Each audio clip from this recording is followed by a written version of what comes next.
들을수록 더 좋아지는 클래식 명곡을 소개합니다. 김인경의 경이로운 클래식.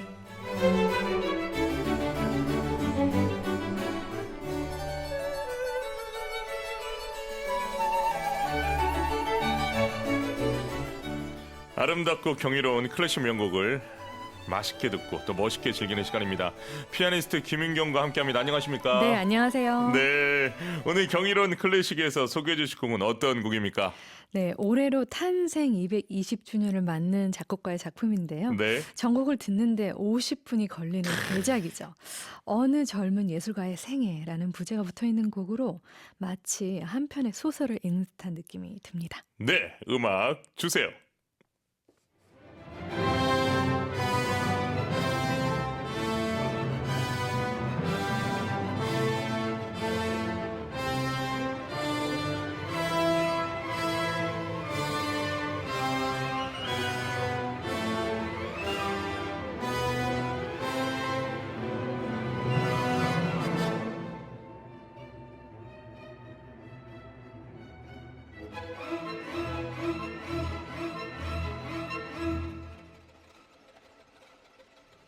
자, 오늘의 주제는 뭘까요?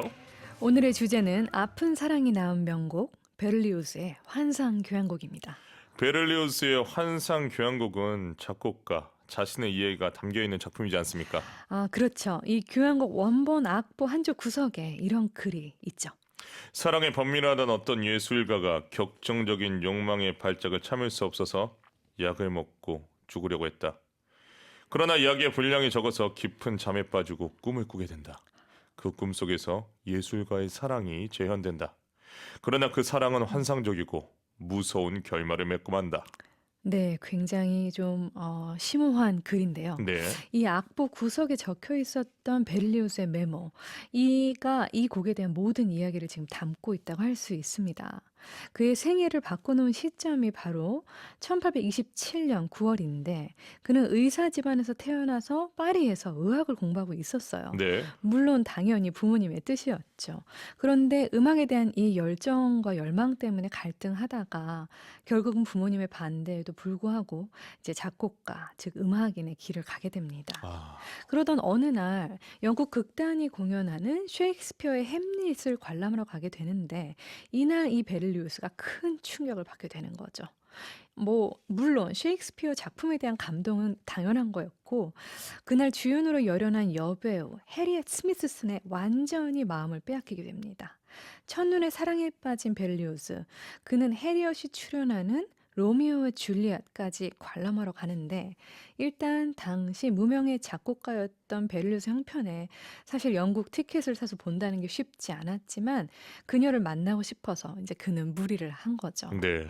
아무튼 해리엇에게 편지를 쓰고 찾아가서 구애도 하긴 했지만 이제 이런 유명 여배우는 자신을 쫓아다니는 무명 작곡가, 관심을 가지기는 힘들었겠죠. 그렇군요.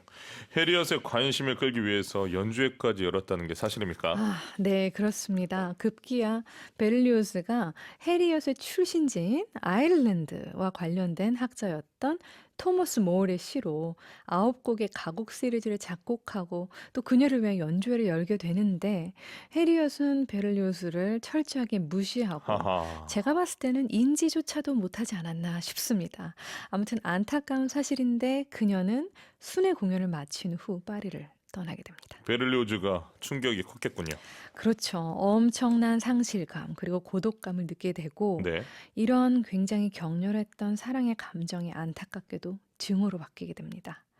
비탄에 빠져있던 베를리우스가 1년 동안 한 작품에 매달리게 되고 1830년 드디어 환상교향곡을 완성하게 되죠. 환상 교향곡 초연은 언제 이루어졌습니까?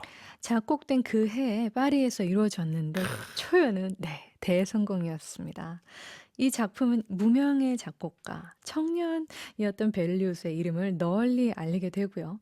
이 곡에서 베를리우스는 그때 당시 절대음악의 최고 형식으로 믿었던 교향곡에 표제적인 요소를 끌어들이면서 표제음악이라는 새로운 분야를 개척하게 돼요.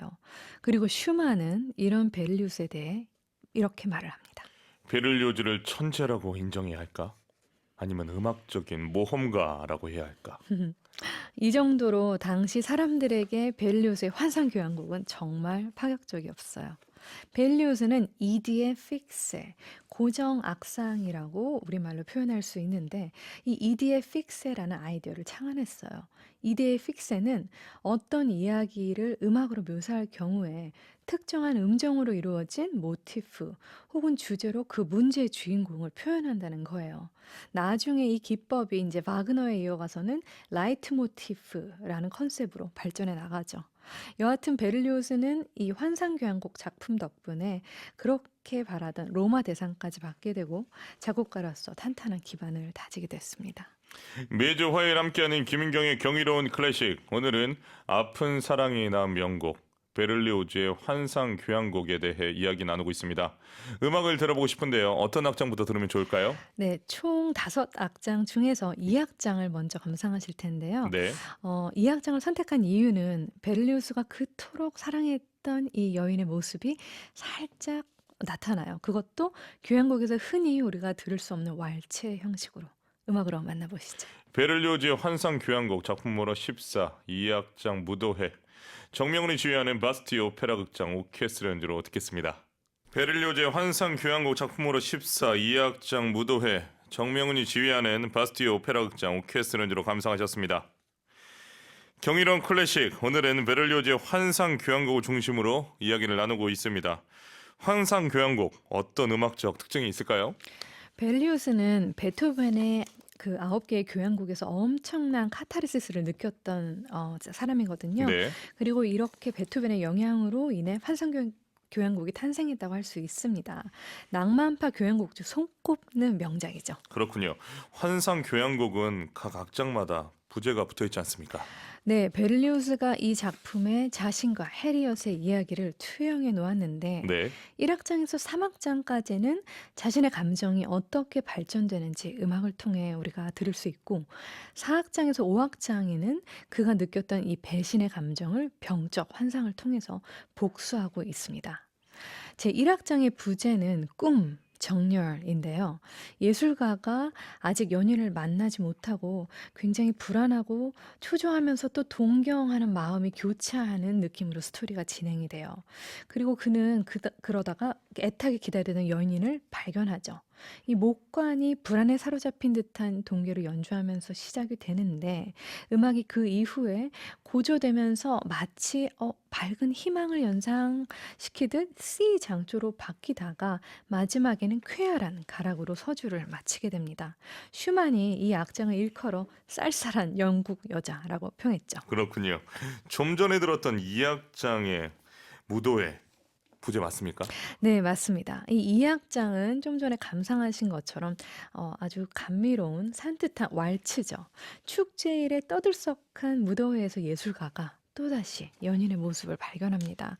그런데 약간은 슬픈 느낌의 현의 트레몰로 그리고 하프의 아르페지오 위에 이 왈츠 리듬이 진행되면서 연인이 즐겁게 춤추는 광경이 그려지지만 앞날에 다가올 어떤 어두운 폭풍을 또 예견하기도 하죠. 그렇군요. 3악장은 어떤 특징을 가지고 있는지 궁금합니다. 사막장의 부제는 전원의 풍경이에요. 마치 베토벤의 전원 교향곡과 비교되기도 하는 악장인데요. 스토리는 이렇습니다. 어느 여름날 저녁에 예술가가 들에 나가서 두 사람의 양치기가 번갈아 보는 피리 소리를 듣게 돼요. 이 부분이 오보와 잉글리시 혼으로 연주가 되는데 그러면서 예술가가 마치 나는 연인과 잘 될 것 같아라는 희망으로 마음이 밝아지다가 갑자기 연인이 배신하지는 않을까 하고 고민하기 시작하면서 불길한 감정에 사로잡히게 되죠. 그렇군요. 4악장의 부제는 단두대로의 행진 아닙니까?